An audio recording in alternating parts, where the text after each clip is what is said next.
Para suster, ibu bapak, saudari-saudara, anak-anak sekalian yang dikasihi Tuhan, selamat siang, shalom semuanya.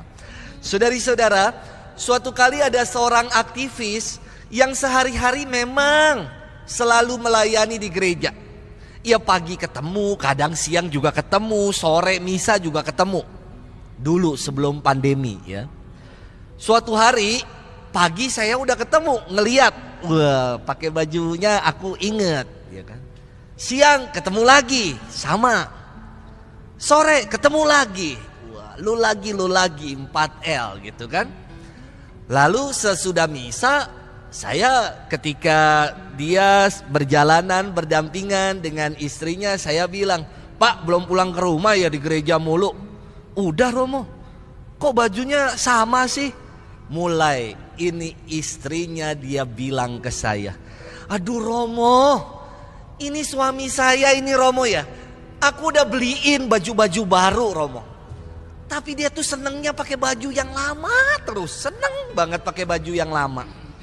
Lalu saya bilang, Bu itu tandanya Bapak setia. Kok setia sih Romo?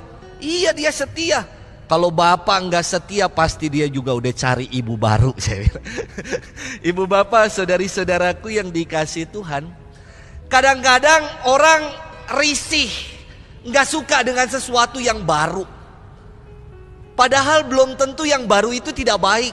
Padahal kemarin ada dua imam datang berkunjung ke San Mare. Romo Patrick bertugas di Ciputat dengan Romo Nofrin.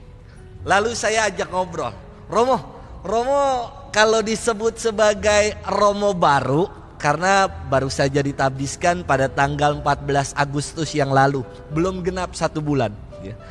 Saya tanya, Romo kalau Romo dipanggil Romo baru, risih gak sih? Lalu mereka berdua sepakat mengatakan demikian kepada saya. Iya Romo, kok kayaknya ada pembedaan sekali ya antara kami yang baru dengan yang lama. Waduh, kalau ada pembedaan kayak gitu rasanya gak enak Romo. Iya coba, saya juga berpikir ya, kalau ada pembedaan, degradasi, saya sama Romo Nong, waduh, saya yang masih bau kencur, wah dengan Romo Nong yang udah malang melintang kemana-mana, udah 37 tahun jadi pastor, tidak ada apa-apanya rasanya pengalaman itu. Saudari-saudaraku yang dikasihi Tuhan, banyak orang gak suka dengan kebaharuan. Kebaharuan yang dalam firman hari ini kita dengar, pembaharuan dalam hidup, bukan soal udah berapa lama menjalani hidup ini, tua atau muda, bukan soal itu, tetapi soal kualitas hidup. Saudari-saudaraku, orang-orang Farisi dan ahli-ahli Taurat, dia bertanya kepada Yesus, murid-murid Yohanes puasa dan sembahyang. Murid-murid kami orang Farisi juga melakukan itu. Kenapa murid-muridmu tidak? Saudari-saudara, ketika Yesus menyampaikan sebuah perumpamaan yang mengatakan, dapatkah mempelai laki-laki berduka cita selama mempelai itu bersama-sama dengan mereka? Tentu pada saatnya nanti, kata Yesus, ketika mempelai itu diambil, mereka akan mulai untuk berpuasa. Saudari-saudara, saat itu sang mempelai, yakni Yesus sendiri, hadir bersama-sama dengan para murid. Maka harus ditimba pengalaman sukacita bersama dengan Tuhan. Saudari-saudara, lebih lanjut, hari ini firman Tuhan inspiratif dan indah sekali. Dikatakan tentang baju baru, janganlah dipotong lalu buat nambel baju yang lama, enggak cocok ya. Yang ada kain yang baru itu akan merabik baju yang lama sehingga bajunya jadi compang-camping dan sobek. Tidak ada yang bisa dipakai, mubazir dan tidak ada faedahnya. Demikian juga dengan anggur baru, janganlah ditaruh di kantong kulit yang lama, nanti kantongnya jebol saat ada fermentasi anggur baru itu. Artinya apa, saudara-saudari? Tapi dalam firman, di akhir firman ini bagus. Orang yang udah sering minum anggur tua, dia akan bilang begini, anggur tua lebih baik. Wah elah, Saudara-saudari yang dikasih Tuhan, mungkin yang senang minum anggur tua akan bilang romonong lebih baik karena tua. Saudari-saudaraku, bukan itu maksudnya. Maksudnya adalah yang paling penting adalah pembaharuan kualitas hidup. Hidup kita diperbaharui kalau kita mau mengarahkan hati kita, seluruh diri kita untuk Tuhan sendiri dan mengalami Tuhan. Karya-karyanya yang baik yang selalu Ia curahkan dalam hidup kita untuk memperbaharui hidup kita ini. Mari bersama dengan firman Tuhan hari ini, janganlah kita menjadi pribadi-pribadi yang degil, macam ahli-ahli Taurat dan orang-orang Farisi yang tidak mau diperbaharui oleh Tuhan hidupnya.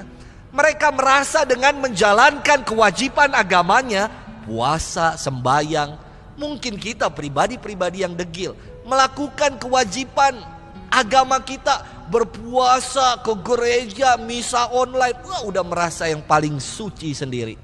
Saudari-saudara, kebaharuan hidup kita sekali lagi tidak terletak pada berapa banyak jumlah umur kita. Tidak terletak apakah profesi atau panggilan hidup kita, panggilan hidup berkeluarga atau kami yang memilih jalan hidup panggilan. Tidak terletak pada itu. Kebaharuan hidup kita terletak dari kualitas hidup yang kita mau arahkan sepenuhnya pada Tuhan sendiri. Akhirnya saya ingin mengatakan demikian. Ada satu lagu dari nyanyian Bapa Engkau Sungguh Baik. Kalau berkat yang Tuhan berikan kepada kita, enggak pernah berkat yang basi, enggak pernah berkat yang lama, enggak pernah. Tapi selalu berkat dan rahmat yang baru yang Ia curahkan kepada kita. Maka jangan lagi menjadi pribadi-pribadi lama yang habitusnya masih habitus lama, yang suka nyinyir kayak Bu Tejo dalam film Tilik, yang masih suka gosipin orang, ngomongin orang, yang masih malas datang ke gereja. Kita ubah habitus-habitus lama itu dengan menjadi pribadi-pribadi yang mau diperbaharui dan punya juga habitus baru untuk mengandalkan Tuhan. Dikatakan dalam lagu itu begini, selalu baru dan tak pernah terlambat pertolonganmu, besar setiamu di sepanjang hidupku. Kita ulangi sepenggal itu saja ya.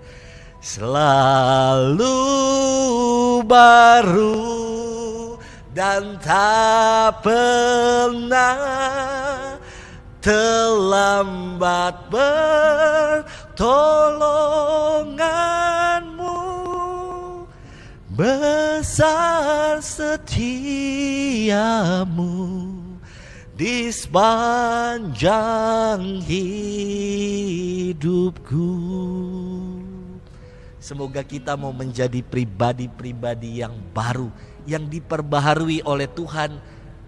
Pribadi yang baru, punya habitus baru, pasti pribadi yang berbuah dalam hidup ini. Tuhan memberkati kita. Amin.